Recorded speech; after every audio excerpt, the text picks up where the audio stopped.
Okay, everybody, welcome to Thunderwolf. Thunderwolf lives on YouTube. I've been doing a lot of Superhouse podcast stuff, but this is it's been a long time since I've made a video on Thunderwolf, so here we go. I'm here with my two friends, Peter Hey, how you doing? and Felix. Hey, yo.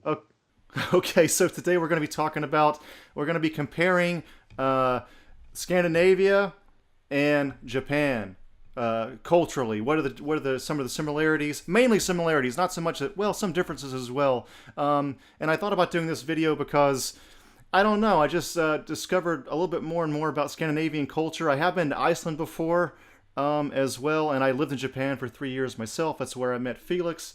I met Peter at college, actually. And Peter is from Sweden. Felix is Japanese. And I am American. So I thought I would need a little bit more legitimacy here in this topic before I really made this video. So yeah, and also I want to remind everybody that we are not experts. None of us, even if you're from that culture, you're not an expert on the history of that culture. We're not historians. We're not experts. This video is for fun. That's it. So we're just having fun here, guys. Okay. Peter and I are film majors. We majored in film in college, and Felix is a philosophy major, so maybe some of that will seep into the conversation a little bit. But yes, definitely not like anthropologists or historians here, okay? All right, so let's just have fun. All right. So the first similarity that I think I wanted to bring up first because it always impresses Japanese people the most is that people in Scandinavia take their shoes off when they enter a house. Go inside, of course. Yeah. That was a shocker for me when I moved to the States. People walking in with their shoes. Yeah. So I'd not noticed that before. I've never experienced it before. See, this is, I think, more common. Maybe America gets it from a British influence or something. Or do you know if Germans wear their shoes inside, Peter? Not sure. Not sure. Okay. I can't comment on that. Well, now it's like all I do. Like even if I wasn't married to a Japanese woman, I'd probably still be taking my shoes off inside. This is just something that seeped into me. I don't know. And so like. So you used to wear shoes when you were...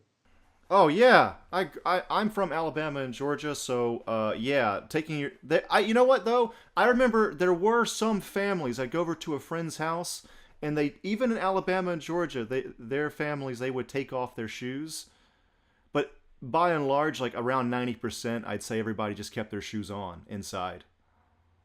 Even in your bedrooms? Even in the bedroom, even on the bed sometimes.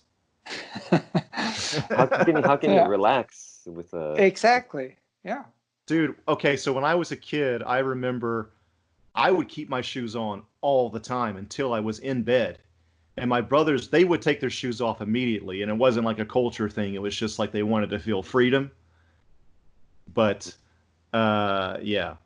And don't you still have the full carpets in the U.S.? I remember that when I lived there, both in Hawaii, 97, and LA, Savannah, it was always the full carpet in every room. And I just figured walking around with your dirty shoes on that carpet, it's...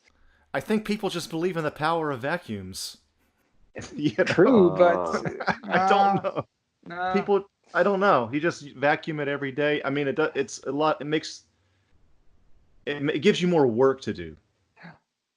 But do people really vacuum it every day? That would depend on the family. Yeah, because, I actually don't see that happening. Someone vacuuming every single day. Yeah. Probably most families don't. I think most people just don't.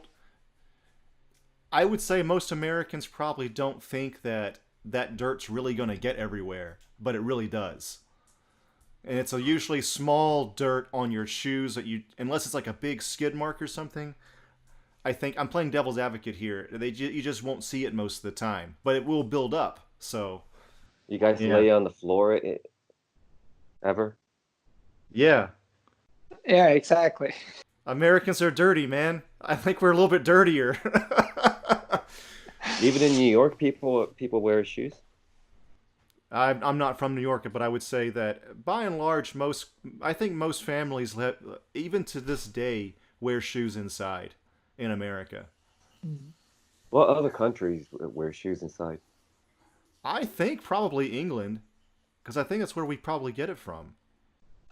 I've Oh, seen it in Spain as well. Spain and Italy, I've seen it. Oh, I don't yeah, know they if wear. I don't know if it's common there, but I've definitely seen it there. Reacted on it when people used to walk inside with coming straight from the beach, and they would just walk straight in. You were like, that's gross. No, but I reacted since I was starting to take my shoes off, and they're like, "No, no, leave them on." I'm like, okay, Okay, yeah. all right. Yeah, it seems to be that between the two cultures, there's a little bit higher standard of cleanliness than what we see in America. Nah, And you don't think so? I'm not sure if I would agree on cleanliness, other than the shoes, of course. But I don't think Swedes clean their house, dust and stuff like that more often than an American family. Okay. I don't think so. No. How do you feel about that as far as Japanese standards, Felix? what was the question? How do you feel about in general? Do you think the Japanese have a higher standard of cleanliness than Americans? Americans. Yeah, when it comes to yeah. Uh, I think the housewives they're really meticulous when they clean. Yeah. Also, there's this Buddhist influence where they're known for cleaning the temples every day, right? That's like what the monks do. That's part of their training, and Do somehow you it think seeps into that? their culture. That's interesting. So you think that was a religious influence there?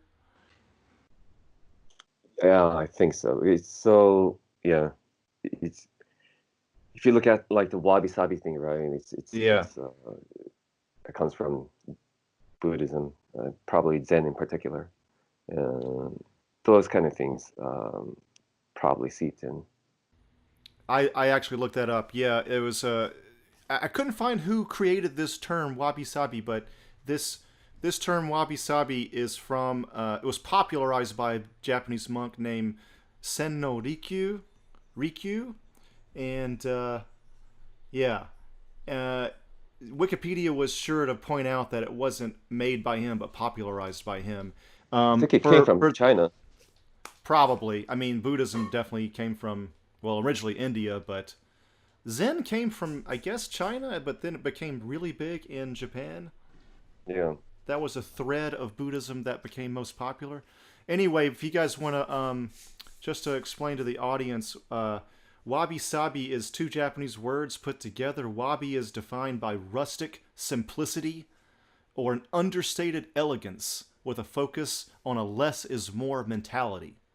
And sabi is translated as taking pleasure in the imperfect. Um, One way that I personally translate this is plain beauty, or beauty that doesn't necessarily call to itself, beauty that's not gaudy. And this we can transition into the next point, which is the taste for minimalism, especially in interior design. So in Japanese culture, we could probably assume that minimalism, as far as interior design, and we're talking, well, I mean, look at a Japanese home. There's a lot of open open space, like empty space, kind of. It's not like full of a bunch of shit everywhere, generally speaking. And Wabi Sabi basically probably influenced that. And as far as in Scandinavia, Peter, we would similar, but do you think that it's not quite as old as the Japanese tradition? Correct. I want to say that it's influenced a little bit German. I think, if I remember correctly from art history, with the Bauhaus, Yeah. and and you can see that reflected in one of the biggest corporations in the world, with IKEA. It's not Right, cluttered. right, It's not like you right. said, shit everywhere. It's just, you Yeah, know, you put your couch in, you put your little coffee table, you put your TV bench and your TV, and that those are the bases. And then you build from there. But a lot of people have stopped using these thick embroidered curtains. You know, it's not cluttered anymore. In the 70s, 60s, 70s, you could still see it, but I think it's definitely more modern or more current here than is in Japan. We don't have yeah, that old tradition. yeah. It's one of those things that informs the culture at large, wouldn't you say, Felix? As far as I think a lot of Japanese people don't even think about it; they just see it as that's just Japanese culture. But it definitely came from somewhere, and I think a lot of it can point back to wabi sabi. And my personal theory is that I think that some of that is probably a response to China.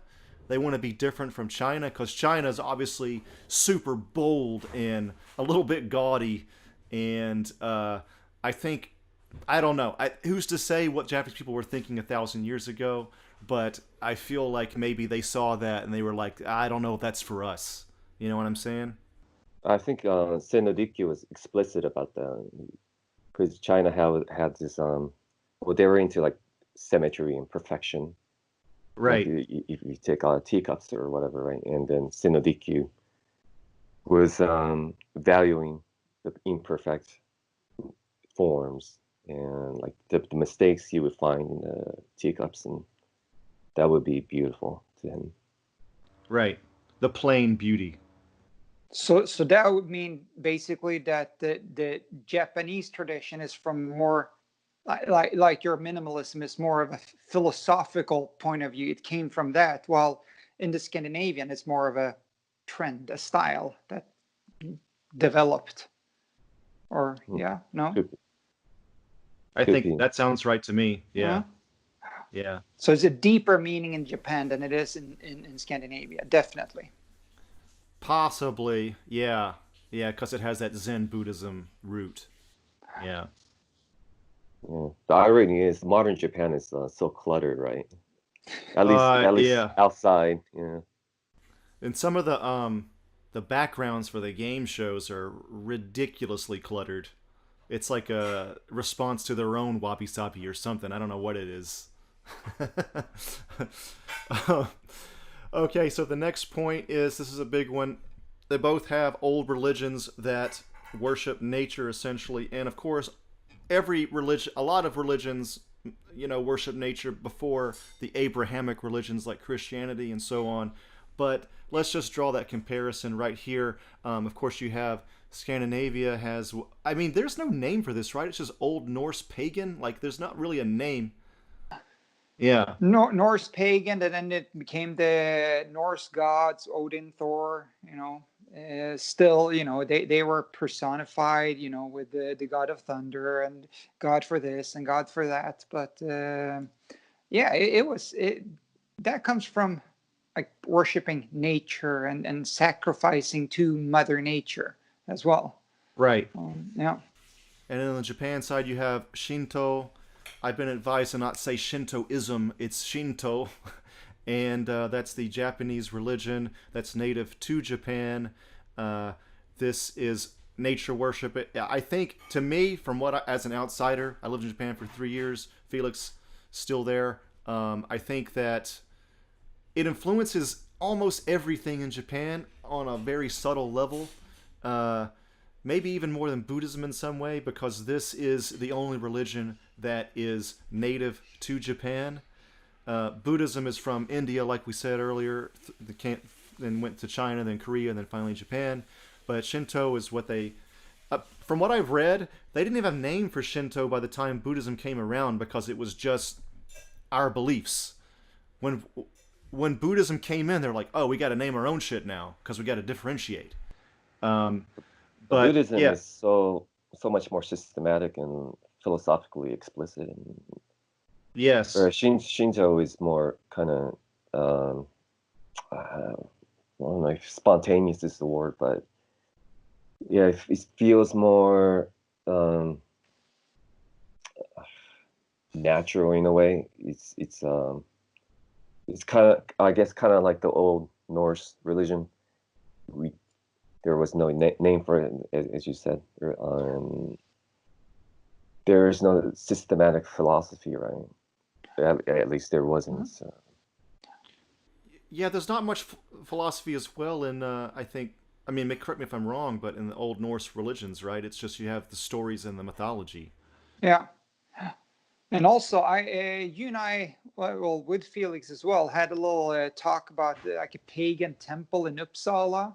Yeah. And yeah, exactly. And there are no real, what I found out, like I said, no expert, anything like that. Just one theory that there is no like real evidence, but it's actually supposed to be under where we have the cathedral today, the Christian cathedral. And there was actually a theory as well with this pagan temple. Uh, Someone wrote in 1649 or something like that, a philosopher Yeah. actually stated that this pagan temple was the center of Atlantis. So Uppsala was actually, in his opinion, Atlantis was based in Uppsala. So that's where it came from. And Nice. yeah. So That's awesome. I just love that theory. I read about it today and I was like, okay, yeah. And it was like the last major pagan, Norse pagan temple, right? Basically, yeah, Yeah, something yeah. like that. Yeah, so they have a lot of similarities as far as personifying nature. Obviously, you have Thor with thunder, and Odin is what? Everything? Just great, like the universe? Wisdom, basically. Yeah, Okay. he sacrificed he sacrificed his one of his eyes in the well of wisdom to be able to be the all-seeing and all wisdom, stuff like that. Okay. It's That's been so a interesting. while. 'Cause I need to freshen up on it, but yeah. so reminiscent of shamanism, right? Yeah.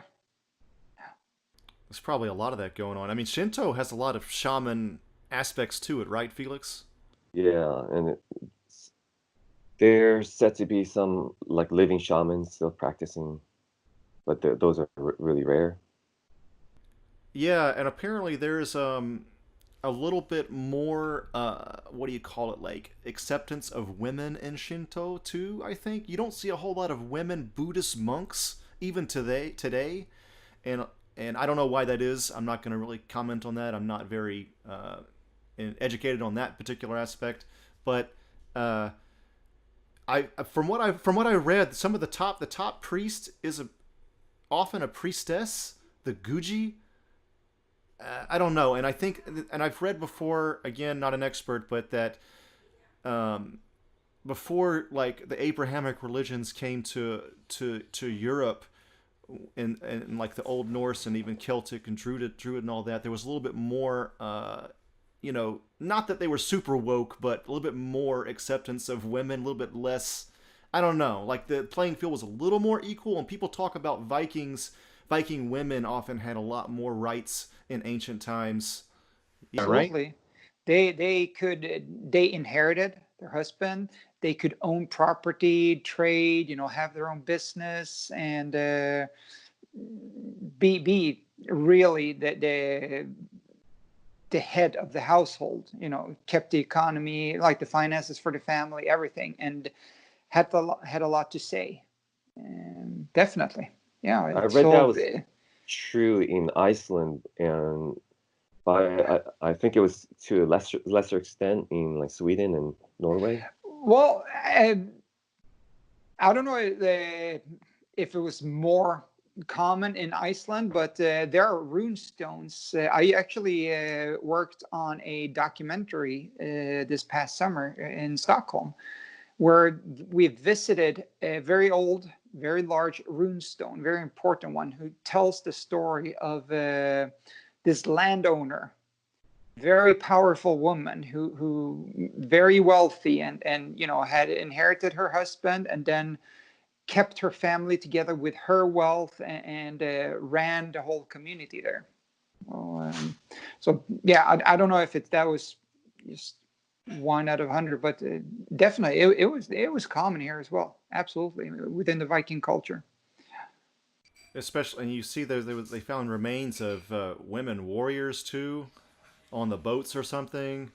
Um, yeah, there has been some sort of evidence for that. So, Yeah, um, and also there are in North America.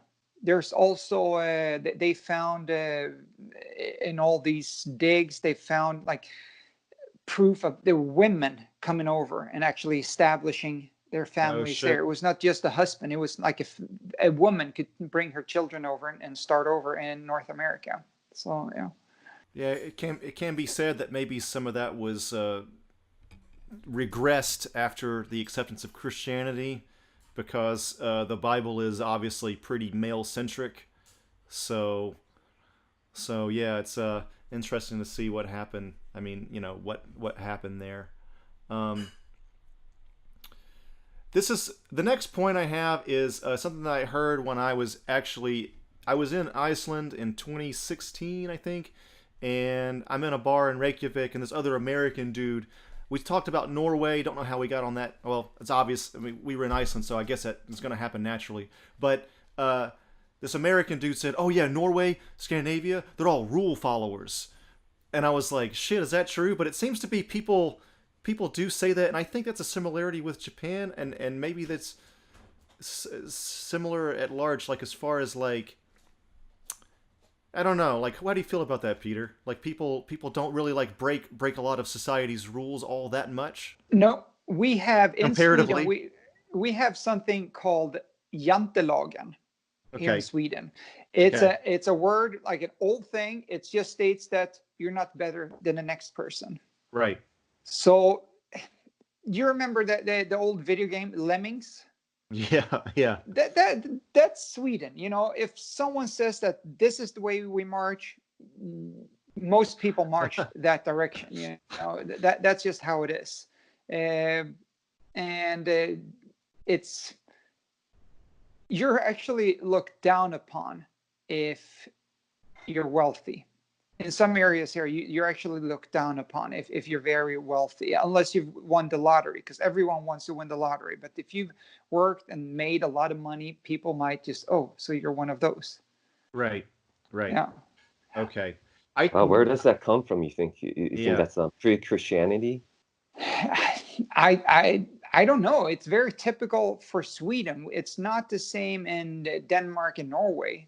Actually, Okay. it's a Okay. very typical Swedish thing that this sayings jantelagen, that yeah, don't think you're better than the next person. You know, I we think should that's all have. similar.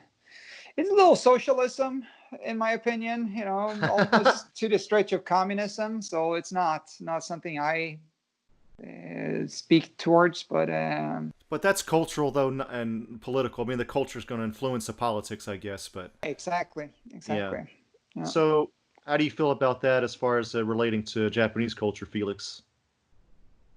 I think in Japan, well, we're very conformist, and I think that comes from Confucianism. Mm-hmm. But in the on the other side, well, there's also this the Buddhist aspect where like you do everything you do it meticulously, and there are all these set formal rules, right? Like especially in tea ceremony. Yeah. And so there are two aspects that come together, and it just informs everything, every aspect of like the Japanese psyche, I think. So I made this video on Kyudo, and this is on the Thunderwolf channel too. Kyudo was Japanese Zen archery, and the guy that does that, this dude in California that I interviewed, he was saying he's a white American dude, but his teacher's Japanese, and he was saying that Kyudo, they were at like this, I don't know, this tournament, or not really a tournament, but there was a gathering, and the top Japanese dude was there, and this guy's taught him everything, right? So, but part of Kyudo is a kind of a ritualistic step up to the target kind of thing, and from seiza, the seated position, Japanese sitting on your on your knees basically, and so the guy gets up, this old dude, he must have been like 60, 70, and then for some reason he does like a turn, and no one knows why. Maybe he just got old and senile, but and then he does the shoot and everything, and like this turn is not what you do normally, but everybody fucking like they go against the code. They follow exactly what that guy did. So that's martial arts too. So that's maybe a certain subsect of Japanese culture, but I think that's a little bit related to this thing. There's something about it, and I'm not saying that Scandinavia and Japan are the only cultures like this, obviously, but there is at least this comparison we can draw here that there is a little bit more, I don't know, rule following, less rebelliousness in that way in the two cultures. And maybe that's because the society really works out for you, I think, in those the two cultures a little bit more than it does here. Like, I don't know. Like, America, it's like the government, I don't know, maybe that's another topic, but it doesn't work out for you quite as well as it does maybe in your respective countries. You know, doesn't work for you. All right. Another this is obviously a big one. The two cultures are known for was warrior culture in the past. You have the Vikings and you have samurai, ninja, all that stuff. And I guess you can kind of toss this up to just there being the like America. I guess America is fucking like cowboys and lawmen, but it's, I don't know, it's not as cool to me. And the culture's not quite as old either, you know. So, but I think one of the differences you can draw though here is that Vikings pretty much didn't really have a code. It was just plundering and fucking like, you know what I mean, right? Yeah, but that's not all they did. You know, they traded, they explored, they were seafarers. They, right. Like rape and pillaging, you know, going berserk, you know. Yeah. Like that's a Viking thing. Yeah. That was But the way they fought. But, Yeah. you know, they were primarily trading and seafarers. So Right. And my understanding is that they had their code of honors and they would have their rules, you know, that were implicit. And yeah, like internally, yeah, and also their traditions and you know how they said farewell if someone died, you know, with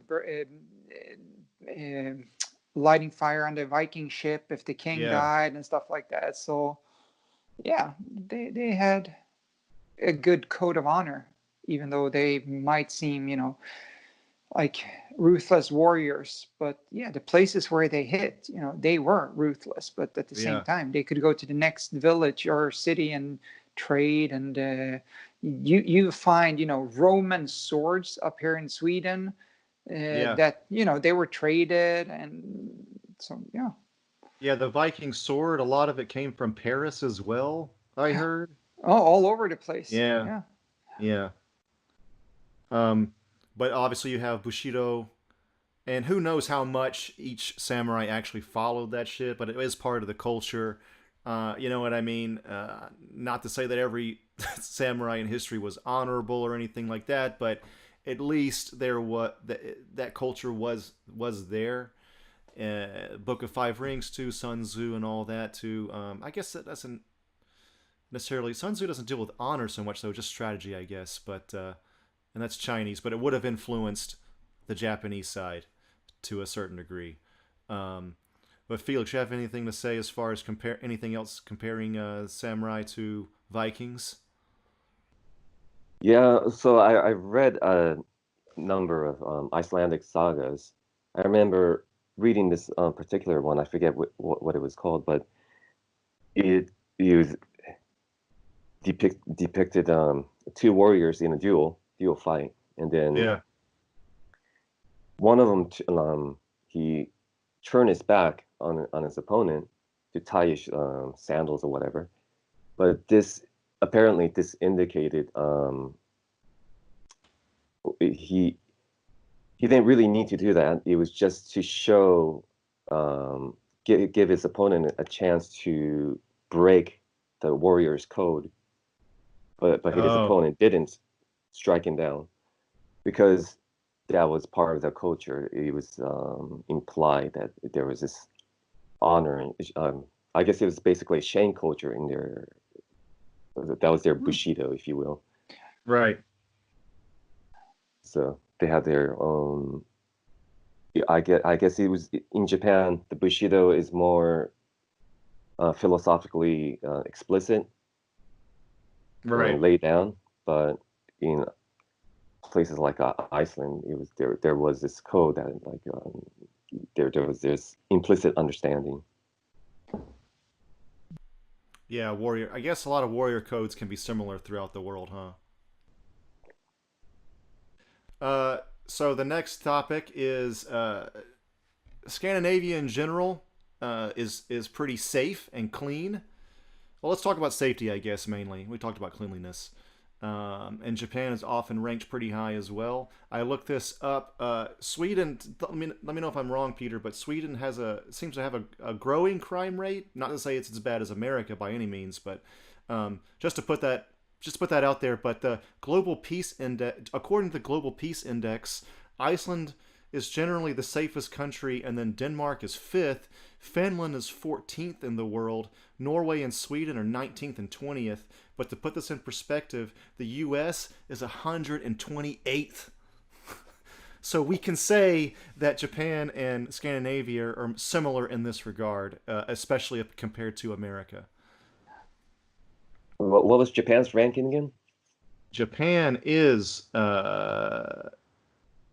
crap. I have to look it up. Hold on. It's pretty high though. Probably safer than Sweden. It might be. Let me see here. It's been number 1 in the past. So it's number 9, I think it says. Yeah, as of 2019. Yeah. So that's up there with that's around the same place as Norway and Sweden then. We were 20, right? Sweden was 20. I think you said. I think so. 19 Yeah. Or 19 or 20. Yeah. Still pretty good, but it's like you said, it's growing crime rate. Depends on who you ask, definitely. Yeah. Yeah. If you're talking to the current government, absolutely not. We do not have a high crime rate or anything like that. I don't feel as safe today as I did 25 years ago in Sweden. Okay. 25 years ago, I could go wherever I wanted, didn't feel unsafe anywhere. Today, there are areas where I would avoid to go by myself, definitely. Yeah. And we have a growing population. We have more different cultures here today than we had 25 years ago. Right. I'm not saying that that's all to blame, but several cultures in a smaller place like this, focused on a few major cities, it will have its impact, definitely. We have, I think, top 3 highest rapes, or actually not regular rapes, it's actually the gang rape. Gotcha. That's a new phenomenon here in Sweden. We didn't have that 20 years ago. You didn't read the paper that some 19-year-old girl was raped by 4, 5, 6 men, which you can read about every week today. Wow. Unfortunately. Where did that come from, you think? Now I'm going to sound very racist, but but it's an imported crime. We didn't have that 25 years ago, but we have had a shift when it comes to immigration. And if you look, I'm not saying that they're responsible for all crimes, definitely not. But when it comes to these types of crimes, the really violent crimes, it's a majority of those are not by Swedes. Gotcha. Yeah. How does that affect the immigration policy in Sweden? The policy is we are probably the country in the world who has where the most open borders. Like last year, we're 10 million people in Sweden only. The last couple of years, we've had 100 to 150,000 immigrants coming into Sweden. There was a statistic I saw that there's the most people are learning Swedish by the Duolingo app in Sweden. So it shows that there's like a shitload of people trying to learn the language. It shows that there's a huge increase in immigrants, in a sense. But we don't demand things really. If we have these asylum seekers, we don't really demand that they learn Swedish, demand that they get a job. It's fairly easy to get into Sweden, and you're taken care of. You get the child support, you get the unemployment, you get pension plans, everything like that, even if you've only been here for a year. Right. So Sweden is very lucrative, and it's been misused, absolutely. Yeah. And right now we have an increase in a political party very far to the right. Some would say it's the Swedish version of Trump. I've heard it's a Trump effect worldwide, man. Yeah, absolutely. Yeah. And it's growing here in Sweden as well. But that's because new problems have risen in the last couple of years. And, it's easy to blame the other guy. Yeah. Yeah. And sure, a lot of problems have occurred due to the immigrations that we've had. Financially. 25 years ago, could women walk on the streets at night?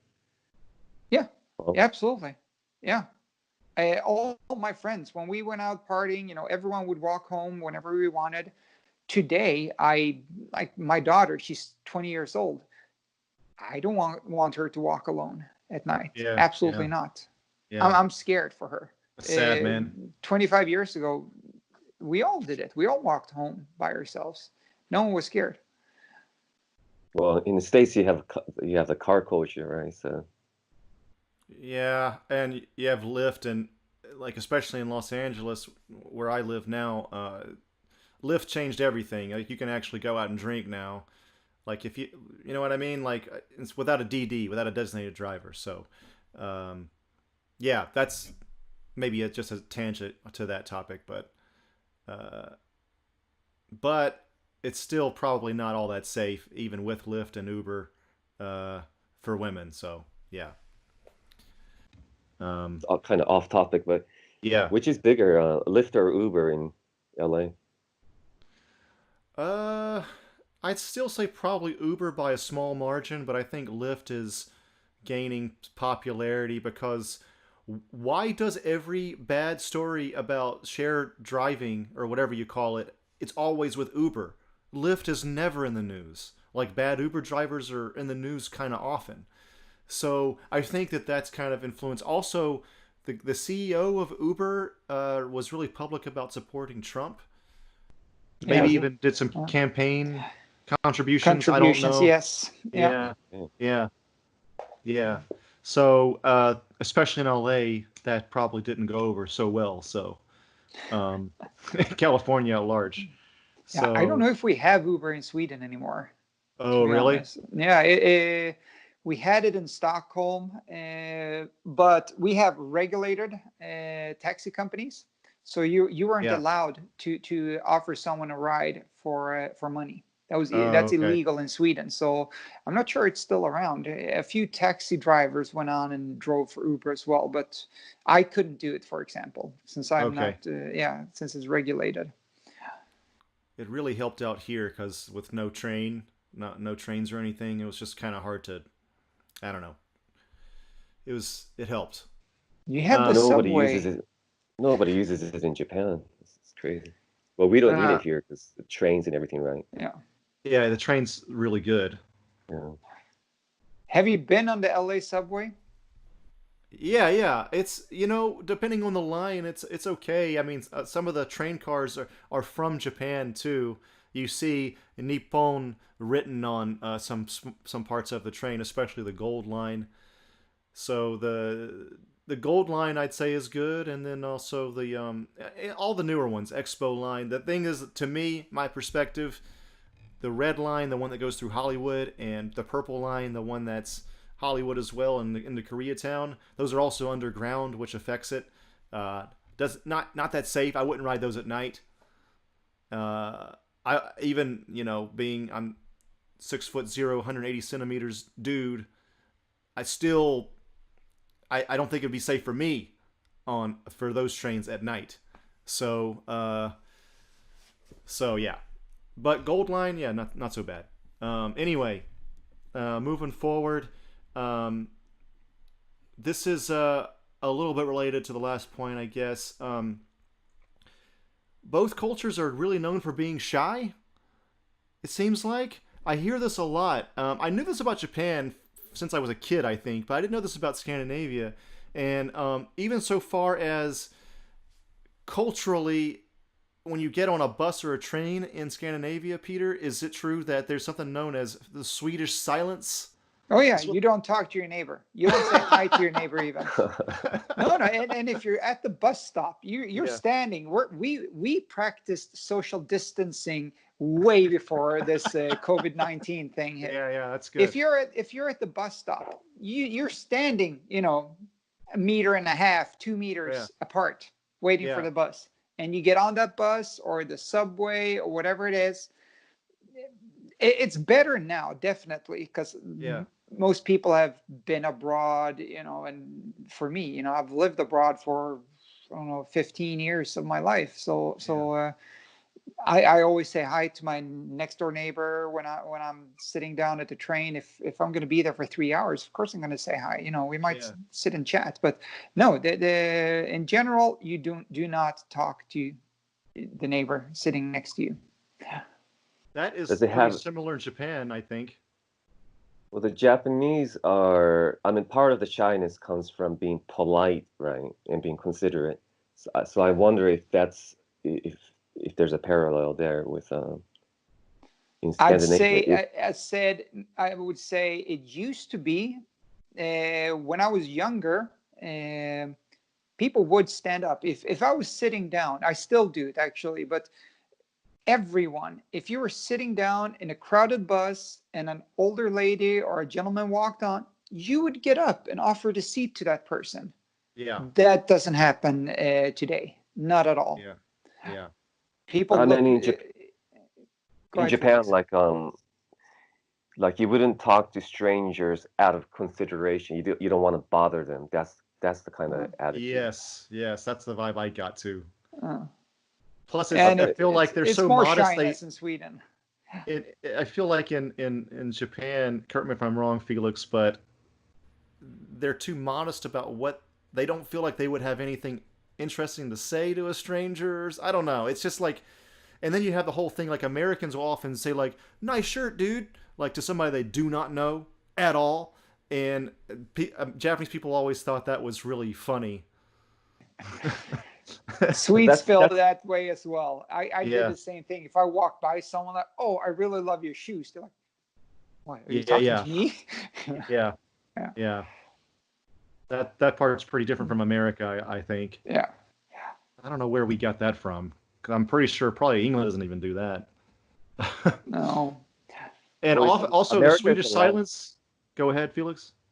America's a land of immigrants, right? So I read somewhere, maybe it was the Atlantic or something. You need to mingle. It's a way of being polite and being friendly. And you want to kill awkwardness as soon as possible. I think that's the underlying thing. You want to feel comfortable. I think. This is a common experience a lot of Americans have when they go to Japan, and is that they'll get on a train, a very crowded train, and it will be fucking dead silent. And now that everybody has phones, even easier. I was in Japan in 2006 before smartphones, and it was still like that. It's just how maybe it's how it's always been. So they have the Japanese silence and you have the Swedish silence.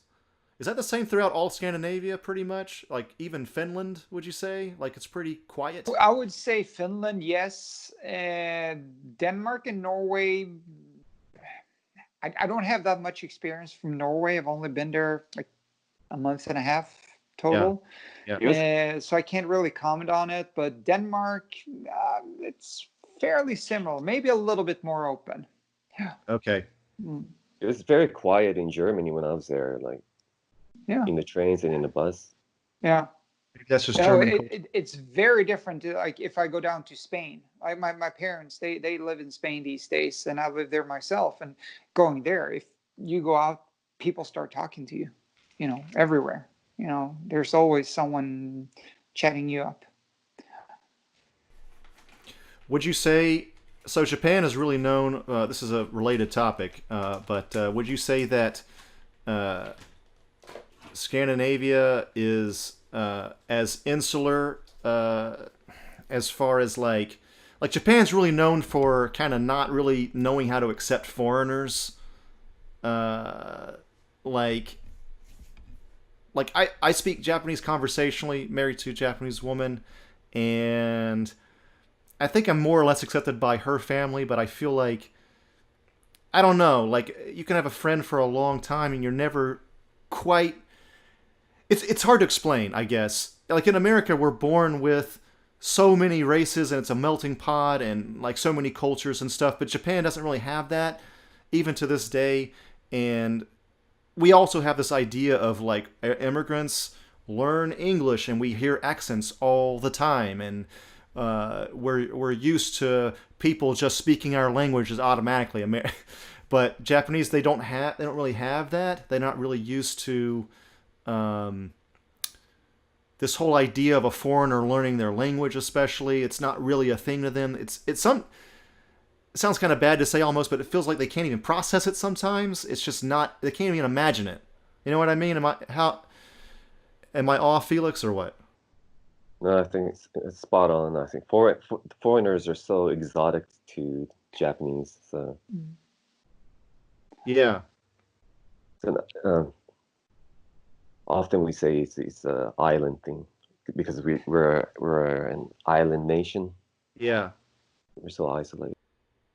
There was that history of Sakoku too. Sakoku is the period of national isolationism. It's so long in English. But there was a period in Japan's culture not too long ago where they closed off their borders for like 200 years. And guess who opened them up? It was America, because we had bigger cannons than they did. It's essentially what happened. And the guy's name was Commodore Matthew Perry, by the way. But anyway, do you feel like there's any kind of similarity as far as that's concerned? I feel like it's there, but maybe not quite as pronounced in Scandinavia. Now we have a little bit of the xenophobia, of course. Yeah. Little fear of different culture.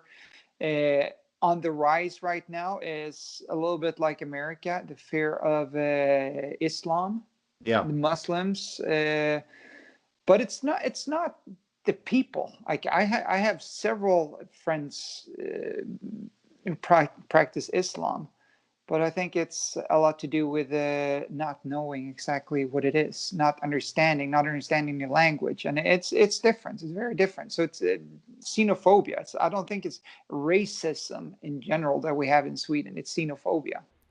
Some of that stuff is just human nature, and it's just hard to. You have your own kind of like ecosystem going on there, and then you have a new element thrown in, and that's just naturally things are going to happen like that, I think. We're a small country, low population, strong traditions, and all of a sudden we have to change it. A lot of people can't cope with that, and we shouldn't change it. Absolutely not. But still, there's more to the world than just, midsummer. Yeah. That movie was okay. Okay. This one, I think we can kind of throw America into the mix. The next point, I think this is pretty interesting. It said Scandinavians might actually be similar to the U.S. in that Americans will often label themselves or somebody else as being OCD or ADD, ADHD, something like that. But in Japan, even to this day, they won't. They don't really talk in those terms. They'll just say that person's a little weird, a little strange, choto kawatteru, something like that. And I was wondering, is this true, Peter? Do you think that people, in my opinion, America kind of overdiagnoses this stuff?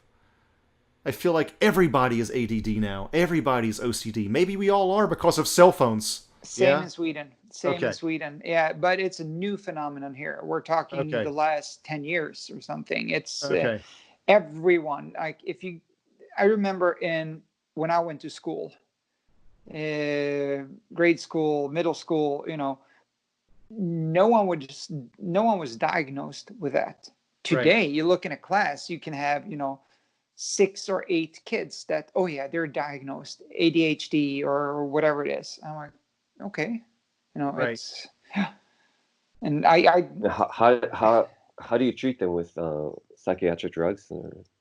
no, we don't, not as much drugs as the States, not at all. We try Right. to accommodate them in school. The teachers are very well educated on how to handle kids, having outbursts or things like that. So definitely some will have drugs or be on drugs, but I don't think it's anywhere near as common as the US. We try to handle it, Okay. and I think we're more acceptable to it. It's not Okay. a big thing, okay, so the kid has ADHD or on the Asperger, Yeah. it's not an issue really. What are your thoughts on this, Felix? Well, my image of states, especially in California, is everyone's on something. Not everybody, but weed certainly is pretty big right now. But not everybody is on it for sure. We try Go ahead. Xanax. Oh yes, that's true. I've heard it's like 60% of America. 60% of America is on one prescription drug, something like this. I'm in the ballpark here. Whoa. 60%, and then 30% are on 2 prescription drugs. Whereas I'm pretty sure in Japan it's probably a lot lower, and even if they are, the strength of that drug is probably lower. I remember when I was in Japan, I had to go see the eye doctor, and even then, the guy looks at my glasses, my prescription, does the test, and he was like, the American doctors gave you a prescription that's way too strong. But he didn't change it, though. But he was like, because maybe that would fuck me up even more at this point. So it's like everything is overprescribed. Every drug is stronger than it needs to be. I remember in Japan, like ibuprofen type drugs, pain relievers, also like maybe half, somewhere around half the strength. So, I mean, yeah, I feel like, I don't know. I feel like there's a balance you can have. Like in Japan, maybe they need a little bit more. Maybe they're good. I don't know. But in Japan, a little bit less, a lot less. Somewhere in the middle. You know what I mean? I don't know. Well, the Japanese probably have a low awareness when it comes to mental health. Yes. Unfortunate. I think that's also that's a factor. Yes, for sure. And we still use a lot of Chinese medicine. We call it kampo. Yeah. So it's weird.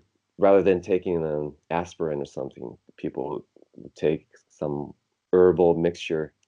That's one. To me, it's kind of weird, but that's one part of Japanese culture I can't fully prescribe to. Like I'll take my shoes off in my house every time now. But as far as like the Chinese medicine, I just don't. Like if it passes medical trials, sure, I don't give a fuck. But a lot of the times people believe in it just because it's traditional. Fuck that, man. I'm not into that. I'm not into that. So the last point I have for today, guys, is just a quick, easy one, and on a light note. Traditionally in Japan and Scandinavia, just because of proximity to ocean, a lot more fish in the diet than probably a lot of other cultures.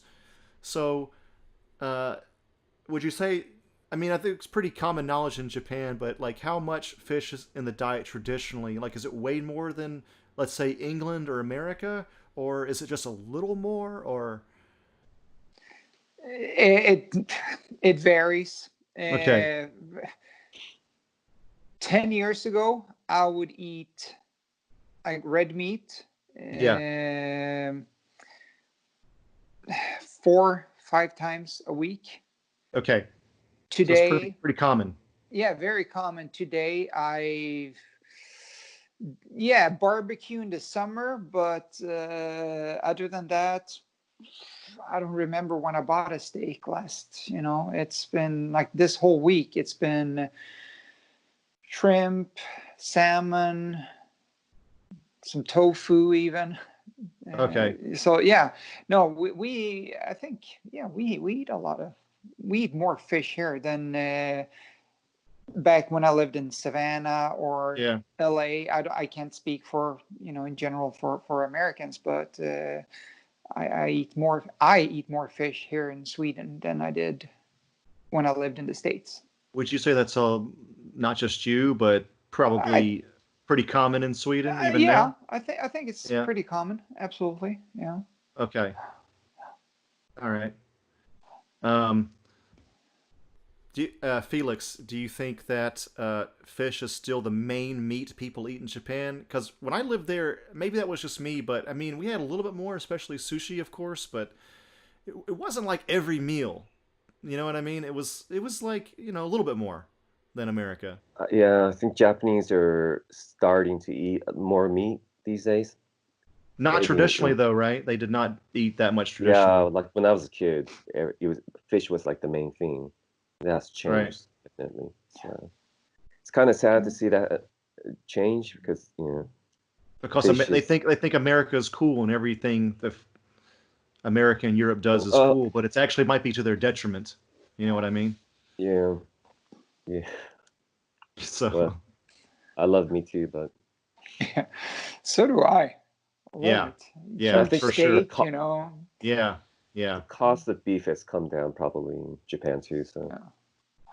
Well, so traditionally in Japan, there wasn't like a whole lot of farm raising, right? Like maybe chickens and pigs, I think, but like yeah, no cattle yeah, traditionally in yeah. Japan. You Like the never. whole Kobe beef thing is a recent thing. Oh, is it? Yeah, I don't Okay. think that that's a traditional 1,000-year-old tradition, man. I don't think there were a whole lot of cows in Japan back in the day. Are you sure? You checked out? I think, well, raising cattle requires a lot of flat land, for one. Mm, That's why Per- it was so expensive. Only the yeah, higher ups could uh, afford it. These days, it's expanded. So now we eat Kobe beef even in Sweden, yes. which you Famous couldn't worldwide. find 50 years ago. I'd say before I moved to the States, I'd never heard of Kobe beef. Oh, really? Yeah, yeah. It's still like the highest, probably the most expensive meat. Well, expensive beef probably there is. Heard they massage the cows. They have a good life before they're slaughtered. Okay, Can guys, you thanks for joining me. Oh, what were you gonna say? can you get Kobe beef in California Oh or yeah, in the for States? sure, for sure. Yeah, I think that's it, guys. It's gonna do it Uh, Yeah. for this episode of Thunderwolf. Let me know if you need you guys out there in YouTube want more videos like this. I also mainly recently do a podcast called Superhouse Podcast, so please check that out. I'm Thunderwolf Drew on Twitter and Instagram. Go to the Superhouse Patreon at patreon.com/Superhouse Podcast. We have a $1 tier there, and Superhouse Pod on Instagram. And Peter, got any shout outs? You could have prepped me for that. No, buddy, Sorry, that's man. fine. Any of your business dealings in Sweden or anything like that? No? No, no, no, no.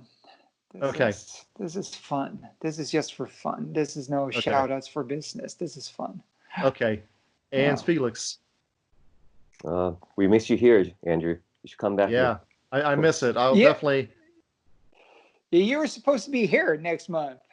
I was supposed to be in Sweden, but then Corona happened Damn and Corona. Exactly. screwed me up, man. But you know what? I got 20% added to my cash points for my Good. ticket, so it's going to be very easy to go back into it.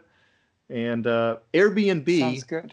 gave me like almost twice back. Wow. They gave me some huge increase in cash points. So so yeah. Anyway, let's end the video and then we'll talk about that after. But anyway, thanks for Absolutely. checking us out, and Thank you, Andrew. click hit and subscribe and all that, and see you at the next one.